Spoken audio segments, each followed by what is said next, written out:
We are, and I never forget it. I never forget it.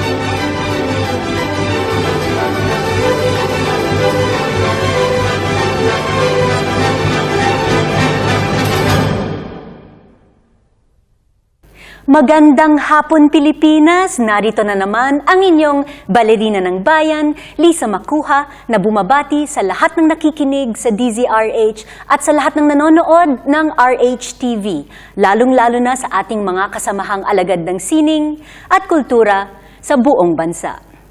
Huling linggo na po ng buwan ng Hunyo. At ito na rin ang pagtatapos ng ating 5th Anniversary Singapore Specials dito sa Art2art. At para sa huling episode ng ating espesyal na pagtatanghal, nandito tayo ngayon sa Fort Canning Center para bisitahin ang Singapore Dance Theatre. Ilang beses na rin naming nakatrabaho ang SDT, lalo na noong isang taon kung saan nagkaroon ng back-to-back performances ang Ballet Manila at Singapore Dance Theatre. Una, sa Ballet Under the Stars dito sa Singapore. Pagkatapos ay sa Masterpieces in Motion sa Maynila. Kaya't hindi pwedeng makumpleto ang ating anniversary specials dito sa Lion City kung hindi magbibisita ang ating mga kaibigan dito sa SDT. Sa huling episode ng ating anniversary special, samahan niyo kami sa isang masayang kwentuhan kasama ang Artistic Director ng Singapore Dance Theatre na si Mr. Yannick Shergen. Ang Singapore Dance Theatre o SDT ay itinatag ni Go So Kim at Anthony Then noong 1988. Nagsimula sa 7 dancers. Ito ngayon ang itinuturing na premier professional dance company sa Singapore na may 34 na miyembro at may malawak na repertoire ng classical at contemporary ballet. Noong 2002, isa ang Singapore Dance Theatre sa mga naimbitahang magtanghal sa pagbubukas ng tanyag na Esplanade Theatres on the Bay kung saan ipinalabas nila ang Reminiscing the Moon ni Boy Sakti. Sa loob ng isang taon, nagtatanghal sila ng 5 hanggang 6 na palabas. Kasama na ang 3 full ballet performances sa Esplanade Theatre. Isa sa mga pinakahihintay na highlights ng kanilang performance season ay ang taunang Ballet Under the Stars sa Fort Canning Park na naging isang sikat na outdoor event. Taong 2009, nang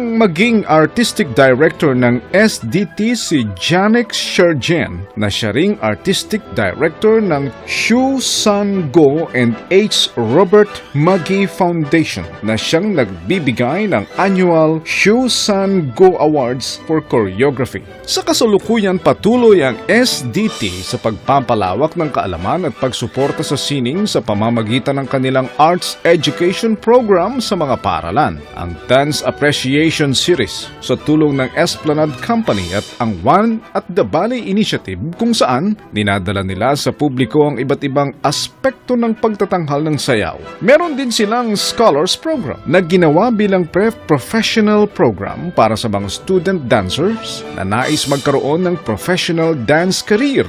Isang mainit na pagbati ang hatid ng Art2art sa Artistic Director ng Singapore Dance Theatre na si Yannick Shergen.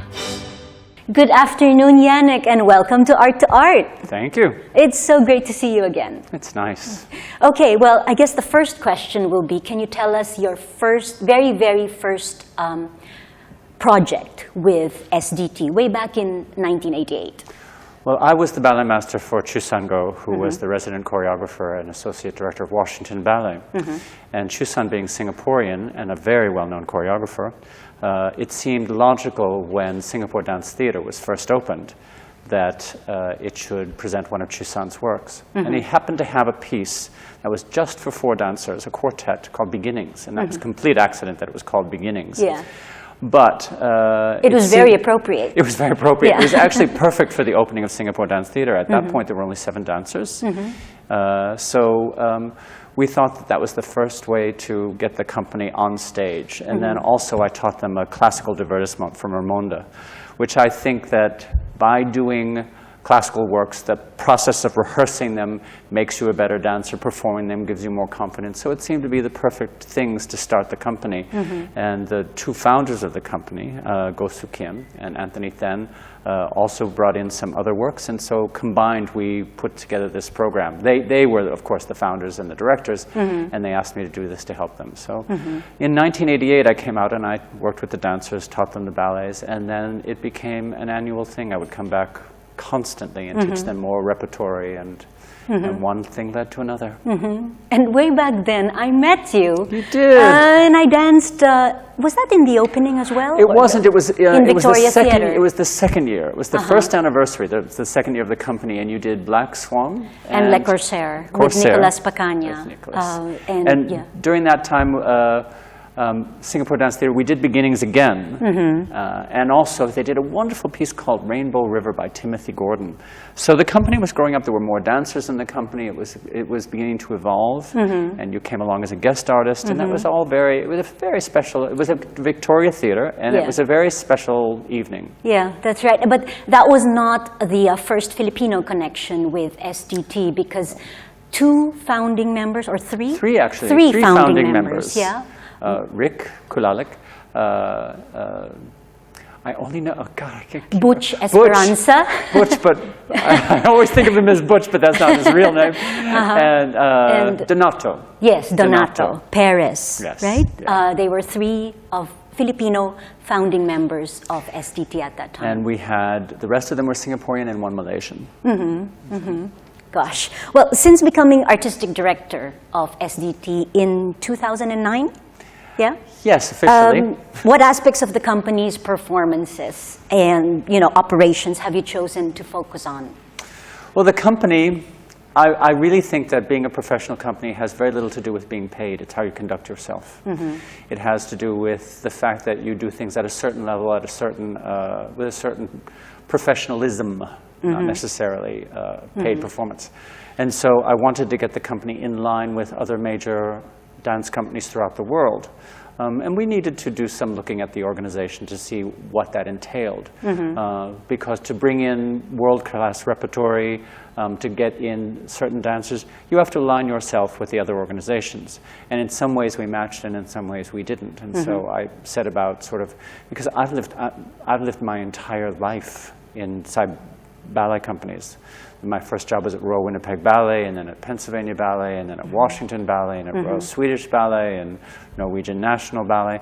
So I've been used to this, and so I wanted, it was second nature to me.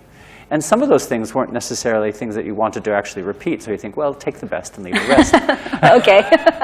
So I set about getting the company in a more structured format, rather than being a little bit sort of, and forgive the term family-oriented, but run like a family business, and more like I'm trying to build an institution that actually doesn't depend upon me, that doesn't depend upon anybody. A person can be responsible for it, but it isn't theirs. Yeah. And so I wanted to become an institution within Singapore, and I'm working very hard towards that. And I can see the first steps of it actually being accomplished. Okay, you spoke about company repertoire. You've danced from classical, neoclassical to modern ballets. How do you plan the company's season?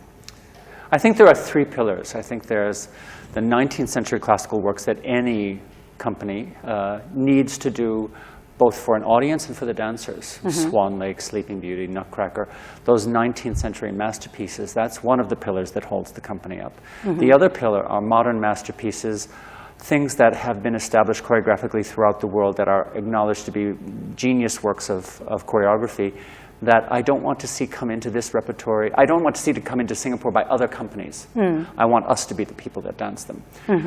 Because Singapore being Singapore, we do tend to get a lot of overseas companies. And I think that if they're going to see certain choreographers, if they're going to see Balanchine, if they're going to see Macmillan, if they're going to see Ashton, if they're going to see Niels Christie, I want us to be the ones that are performing them.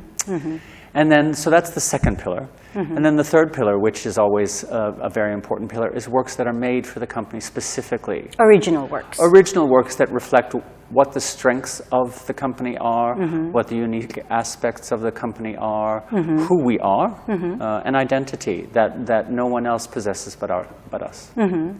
Okay, like many ballet companies all over the world, and my own Ballet Manila, we all compete against all other forms of entertainment. And especially here in Singapore, I mean, I've been here 3 days and it's very distracting. Everywhere you can go for entertainment. So how do you develop your audience and develop ballet as a form of entertainment here in Singapore?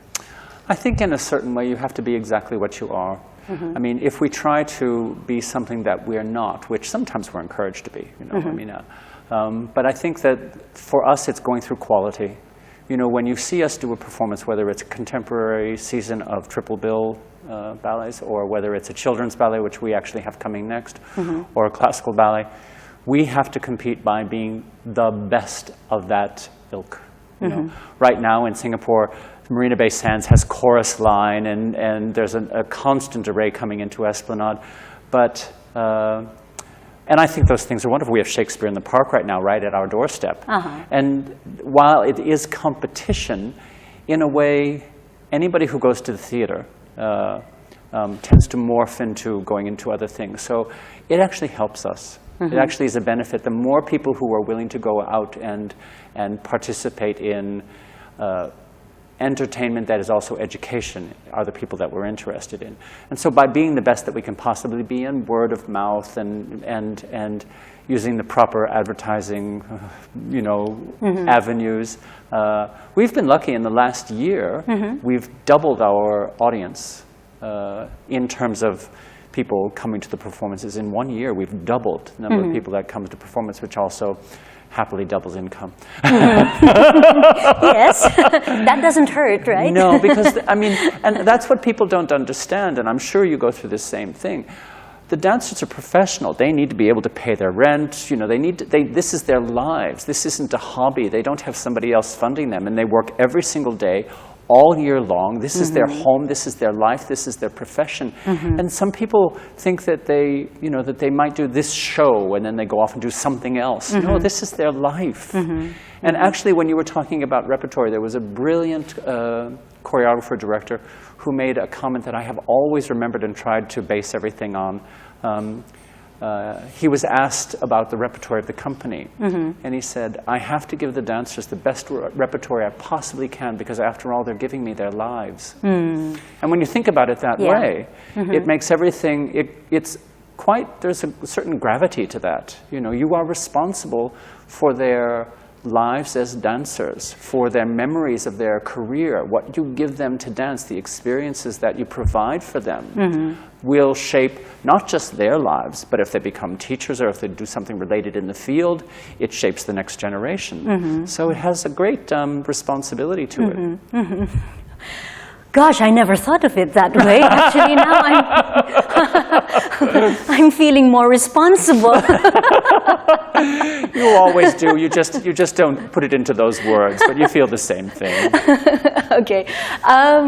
In the Philippines, artists actually are always complaining about the lack of government support. What's it like here in Singapore? I can't complain, actually. The National Arts Council, everybody jokes that I have a second job, which is called the National Arts Council, because I go over there so much. Everything they ask me to do, I do. If they ask me to be on assessment panels, if they ask me to be on a committee, if they ask me to go attend a performance, if they ask me to come there and talk to them, I do it. And I think that that is one of the things that's really very important. National Arts Council wants to see us succeed. It's in their best interests to see us succeed. But my point of view is that we are worthy, and we're worthy of their support, but we have to be responsible and answerable for the money that they give us. We can't just expect it. It's not entitlement. Yes. And they've been very generous over the years with us. I mean, we don't get a huge amount of money from them. We get a considerable amount of money in terms of our budget. But compared to other places, it's not that large. But all I can do is say thank you. And when they, I don't always necessarily think that every report I write and everything I go to is really necessary. But if they want it for a reason, and I give it to them. And I give it to them without complaint. They've been, it sounds like everybody thinks that I work for them because they've been so helpful, and I have such gratitude for that. But what they would like eventually is for us to wean ourselves off of their support by doing better ourselves. Okay. With getting corporate sponsors, ticket sales, all of those things. I think that's natural. Yeah. Until we can do that, we need their help. But we can't depend upon their help as always the training wheels. Yeah. The training wheels eventually have to come off. But we're still not there yet. But you are very lucky to have the National Arts Council. We are, and I never forget it. Yeah. I never forget it.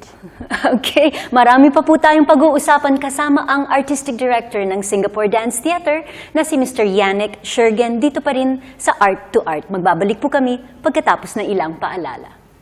Programang hatid ay sining at kulturang para sa lahat. Magbabalik ang Art2art. Schedule ng mga inaabangang konsyerto.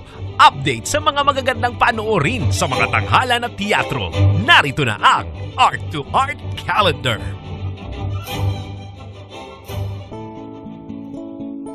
Narito ang ating Arts Calendar. Sa teatro, bilang pagdiriwang ng kanilang ika-10 anibersaryo, inihahandog ng Silly People's Improv Theater o SPIT ang Manila Improv Fest 2012, the first Philippine International Improv Festival mula June 28 hanggang July 1 sa College of St. Benilde at sa Quantum Cafe. Tampok ang pagtatanghal ng mga improv groups mula sa Cebu, Bacolod, Xiamen, Beijing, Hong Kong, Taichung at Los Angeles at ng SPIT. Magkakaroon din ng workshops mula sa mga batikang improv practitioners. Para sa karagdagang impormasyon, bisitahin ang website na facebook.com/spitmanila, ang twitter.com/spitmanila o ang website na spitmanila.com. Sa pelikula, bilang pagdiriwang sa birth month ni Dr. Jose Rizal, inihahandog ng Lopez Memorial Museum kasama ang Anvil Publishing, ang lecture ni Nick De Ocampo, Direktor ng Center for New Cinema ukol sa Rizal, Cinema and the Filipino Nation. Ito'y gaganapin sa June 30 alas 2 ng hapon sa Lopez Memorial Museum, Meralco Avenue, Ortigas Center. Tatalakayin ni De Ocampo ang unang feature film tungkol kay Rizal at kung paano pinayaman ang kasaysayan ng Philippine cinema ng mga pelikula ukol sa pambansang bayani at sa kanyang mga obra. Para sa karagdagang impormasyon, tumawag sa 631-2417 o sa 635-9545. Sa sining biswal, inihahandog ng Manila Contemporary Gallery ang pangalawang pagtatanghal nila ng Direct from the Studios of, isang exhibit na nagpapakita ng working environments ng mga artists. Tampok dito ang mga studio ni na Cristina Quisimbing Ramilo, Maya Muñoz, Romeo Lee at Leroy New na nagbabahagi rin ng kanilang mga bagong ideya at eksperimento at mga kasalukuyang tema. Ang Manila Contemporary Gallery ay matatagpuan sa White Space sa number 2314 Don Chino Roses Avenue Extension, Makati City. Makikita ang exhibit hanggang July 15. Para sa karagdagang impormasyon, tumawag sa 844-7328 o mag-email sa i.ferrer@manilacontemporary.com. Usapang sining at kultura para sa lahat. Kasama ang balerina ng bayan, si Lisa Macuja. Art2art.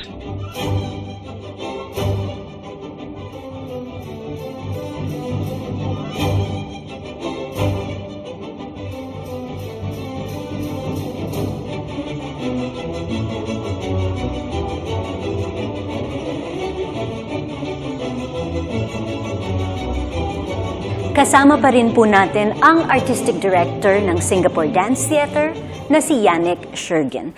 Yannick, how many full-time company members does SDT have at the moment? At And the what's moment- their composition? At the moment, we have 32. I'd like to have 34, because for the larger ballets, and because we don't have the blessing of a school that can feed the company. So I have to have all the dancers in the company. We have a pre-professional program, but it doesn't yet produce dancers for the company. It's on its way to. So we have 32 in the company right now. And the way it's, we have 5 Singaporeans, we have 1 Korean, we have 6 Australians, we also have 6 from mainland China. We have 1 boy from Paris, we have 1 from London, we have several Japanese, because truthfully, they're so beautifully trained, and they're so, they become such good artists for the company.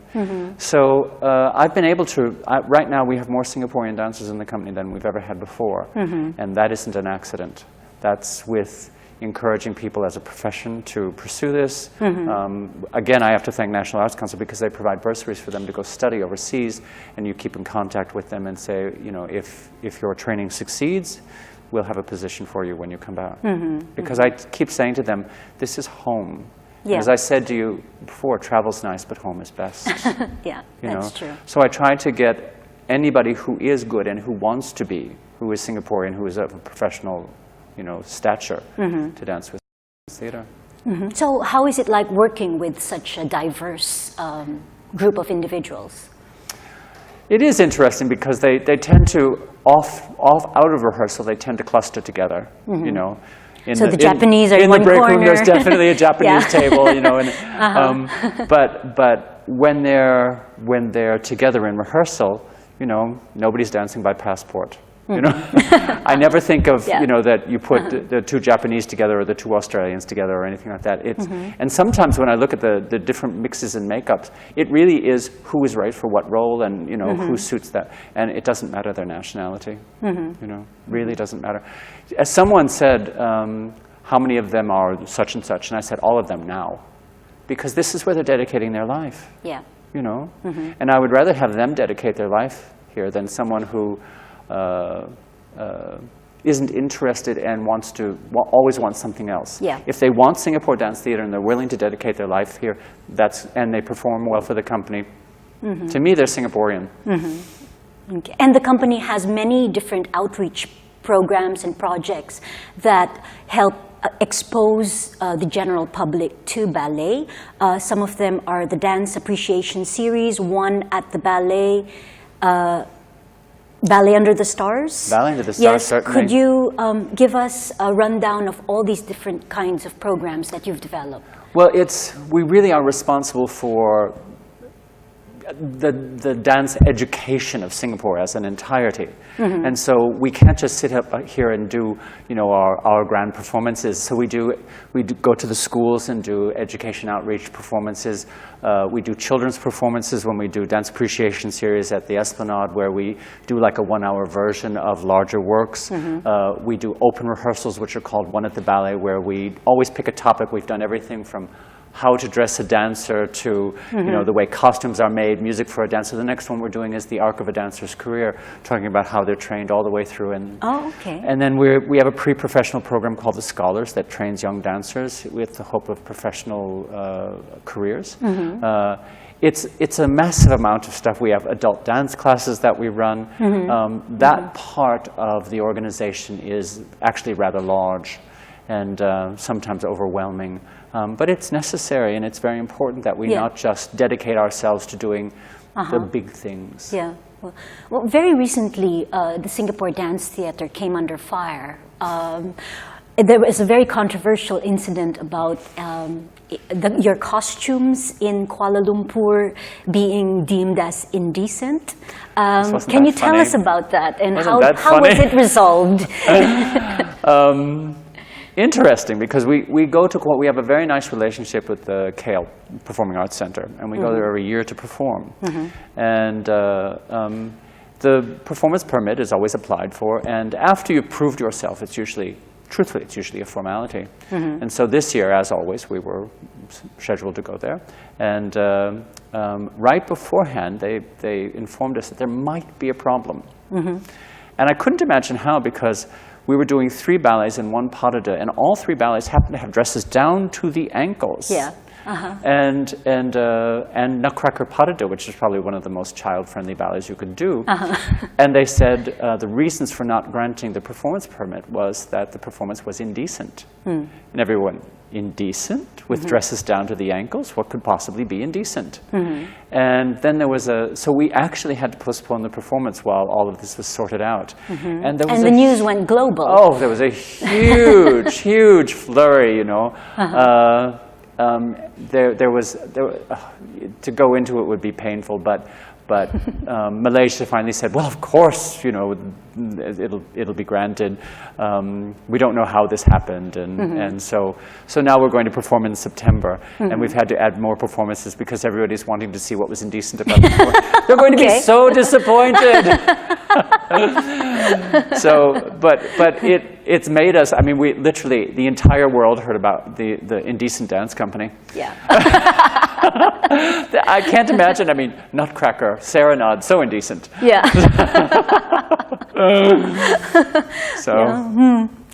Interesting.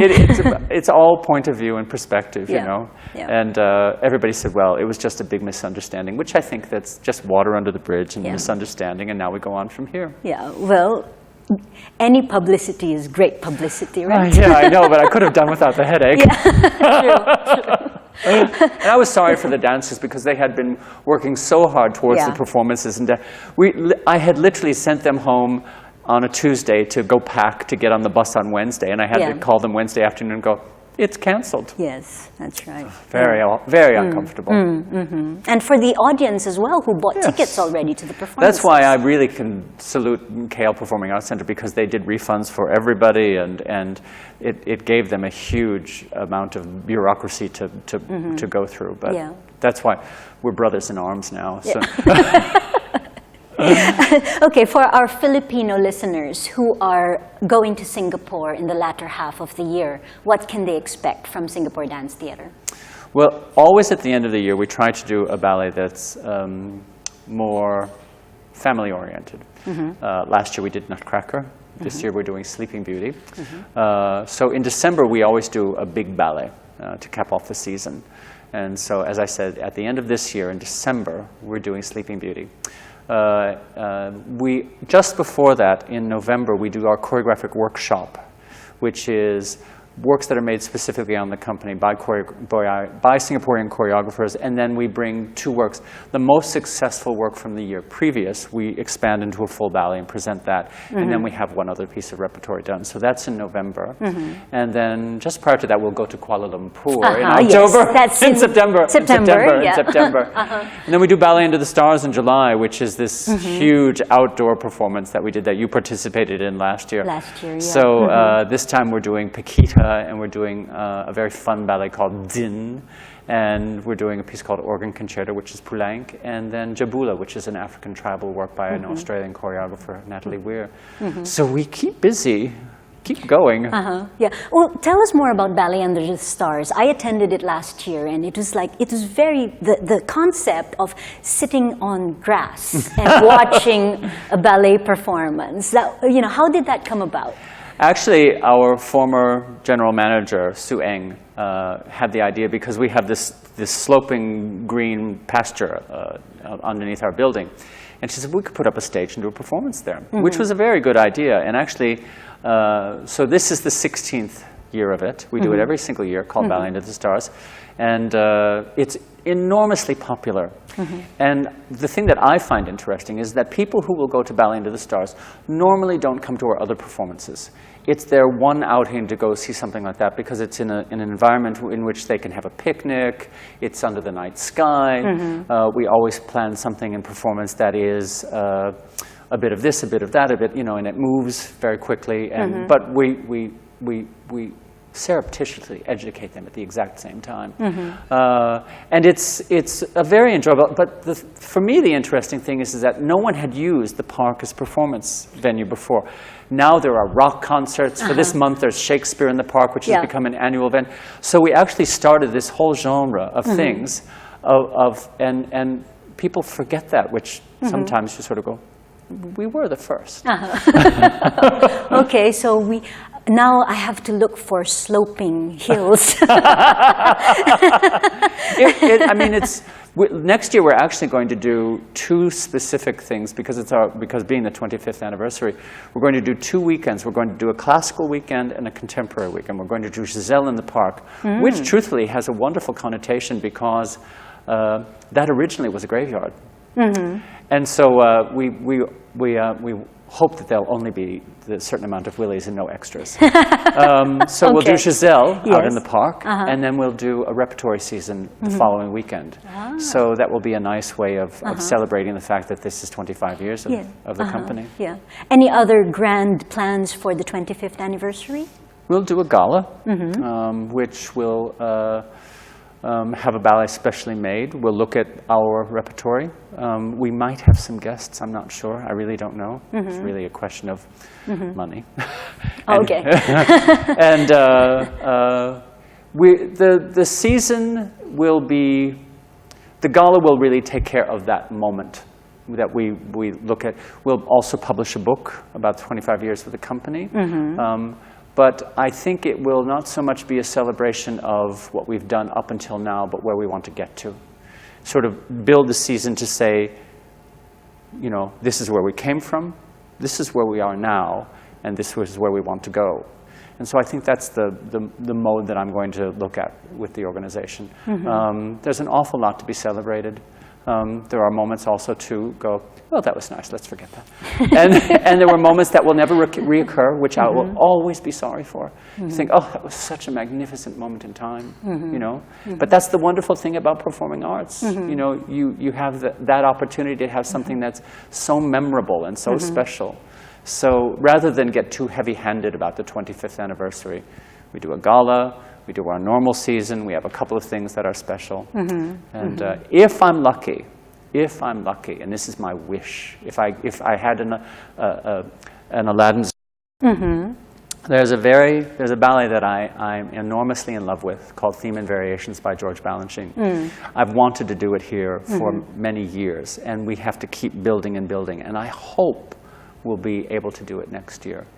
So if all the stars align, we'll be able to do Theme and Variations next year. And I tell you, the moment that happens, I'll be in tears. And we wish you all the best, Yannick. Thank you. Mga kaibigan, samahan ninyo kami ulit sa susunod na linggo, alas 3:30 ng hapon, dito lamang sa Art2art. Magbabalik po kami sa Maynila. Ito po si Lisa Macuja, nagpupugay sa artistang Pilipino at sa lahat ng Pilipinong nagmamahal sa bayan.